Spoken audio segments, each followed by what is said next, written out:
12 सितंबर 1872 American state Illinois में एक गरीब फैमिली के यहाँ एक लड़का पैदा हुआ जो पूरी दुनिया को बदलने वाला था। एक ऐसा बच्चा जिसने सिवाय भूख और गरीबी के कुछ नहीं देखा था, मगर यही बच्चा बड़ा होकर दुनिया की एक बहुत ही पावरफुल और इवल कंपनी का मालिक बनने वाला था। एक ऐसी कंपनी जिसके बारे में अगर यही कहा जाए कि हमारा मॉडर्न वर्ल्ड को बनाया ही इसने है तो गलत नहीं होगा।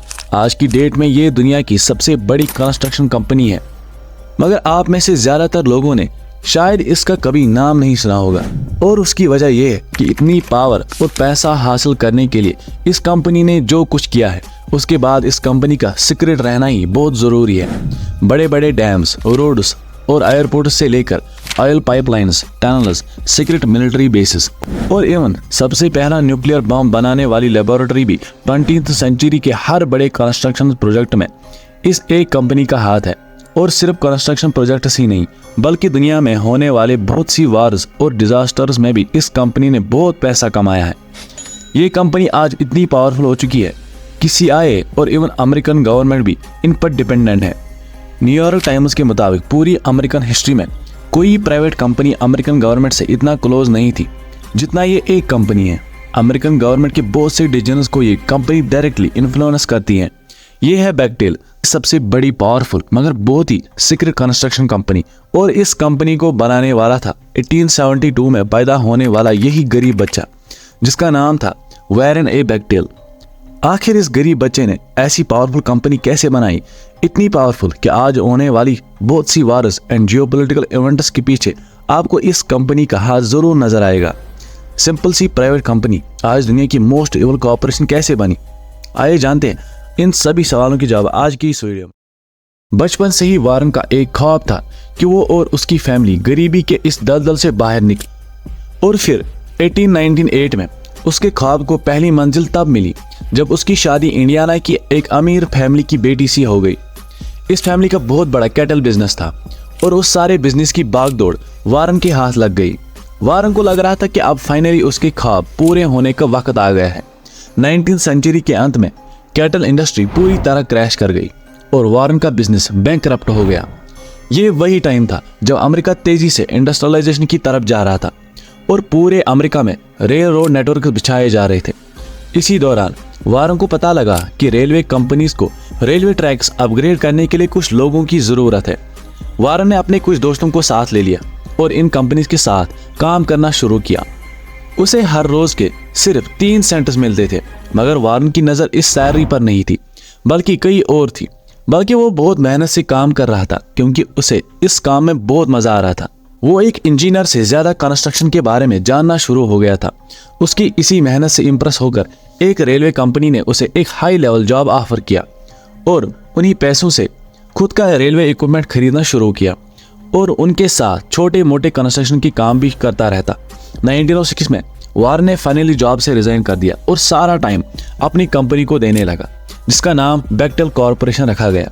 बेक्टेल आहिस्ता आहिस्ता अमेरिका में फेमस होने लगा। छोटी छोटी कंस्ट्रक्शन प्रोजेक्ट से अब बेक्टेल मेगा स्ट्रक्चर्स बनाना शुरू हो चुकी थी। 1931 में बेक्टेल को होवर डैम बनाने का प्रोजेक्ट मिला जो उसने 5 सालों में ही कंप्लीट कर दिया। और फिर वर्ल्ड वॉर 2 शुरू हो गई जिसमें बेक्टेल अमेरिकन मिलिट्री के लिए नई शिप्स बनाने लगी। इस जंग के दौरान बेक्टेल को एक और अपॉर्चुनिटी नजर आई और वो थी nuclear power plants. American leadership के ख्याल में इस वर्ल्ड वॉर को खत्म करने का एक ही तरीका था और वो था न्यूक्लियर वॉर। इस प्लान को कंप्लीट करने के लिए बेक्टेल ने अमेरिकन गवर्नमेंट से न्यूक्लियर वेपन बनाने का कॉन्ट्रैक्ट ले लिया और फिर बेक्टेल की ही बनाई गई लॉस एलमस न्यूक्लियर लैब में पहला एटॉम बम तैयार किया गया। बेक्टेल अब सिर्फ एक कंस्ट्रक्शन कंपनी नहीं रही थी बल्कि they had become much more powerful.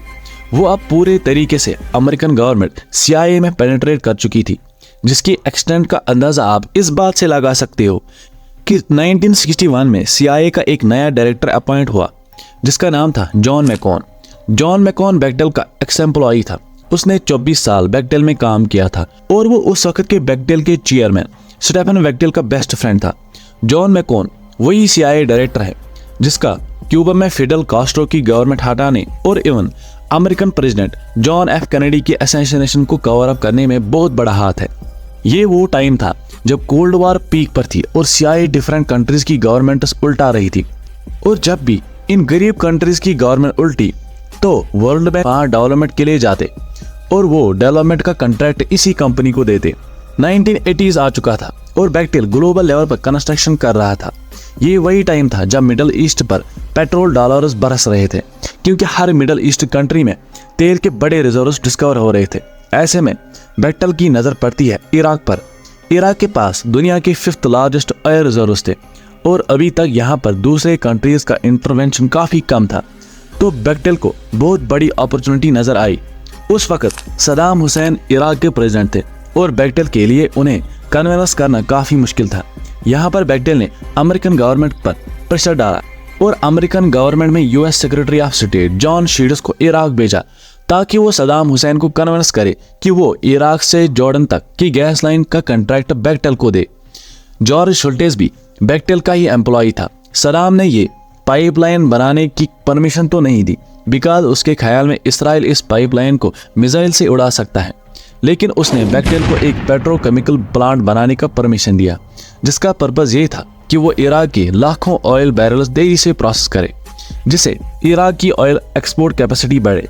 ये प्रोजेक्ट शुरू हो गया, लेकिन इस दौरान अगस्त 1990 में इराक ने कुवैत पर अटैक कर दिया और अमेरिका ने इस वार में कुवैत का साथ दिया और सदाम हुसैन पर प्रेशर डाला कि वो ये वार फौरन बंद करे।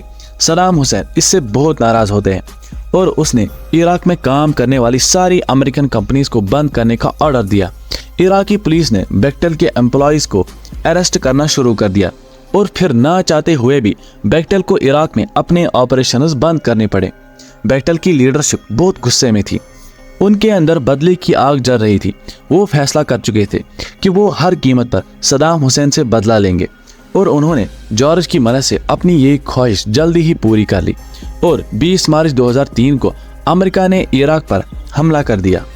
इराक पर गिरते हुए हर बम के साथ बेक्टेल के लिए अपॉर्चुनिटी का दरवाजा खुल रहा था। हर तबाह होती बिल्डिंग, रोड या पाइपलाइन का मतलब था कि इसे रिबिल्ड किया जाएगा और उस काम का कॉन्ट्रैक्ट डेफिनेटली बेक्टेल को ही मिलना था। अमेरिका के इराक पर अटैक से सिर्फ 1 महीने बाद ही बेक्टेल को इराक में $680 मिलियन का रिकंस्ट्रक्शन कॉन्ट्रैक्ट मिल गया। बेक्टेल तो चाहती थी कि ये वार और लंबी चले ताकि वो ज्यादा से ज्यादा पैसा कमाए। अब बेक्टेल इराक को छोड़कर और एक शहर ढूंढ रहा था जो अमेरिका के पास ही मिला था। ये वो टाइम था जब बोलिविया एक बहुत जबरदस्त वाटर क्राइसिस से गुजर रहा था। बोलिवियन गवर्नमेंट अपने लोगों को पानी सप्लाई नहीं कर पाता था बिकॉज उसके पास पाइपलाइन कंस्ट्रक्शन के फंड्स नहीं थे।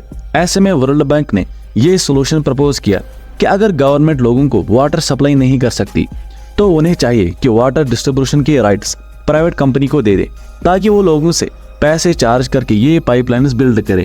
और एक बार फिर $2.4 बिलियन के अगेंस्ट बेक्टेल को बोलिविया के शहर कोहाबोम्बा की वाटर सप्लाई का कॉन्ट्रैक्ट दिया गया।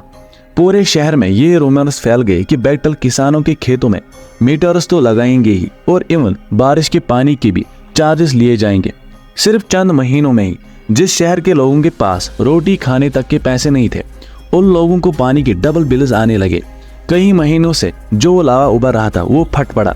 जबरदस्त प्रोटेस्ट शुरू हो गए और बात इतनी बिगड़ गई कि गवर्नमेंट को रेवोल्यूशन का खतरा लगने लगा और फिर गवर्नमेंट ने मजबूरन बेक्टेल से कंट्री छोड़ने को कहा और एक बार फिर बिलियंस ऑफ डॉलर्स लेकर अधूरा काम करके बेक्टेल बोलिविया से चले गए।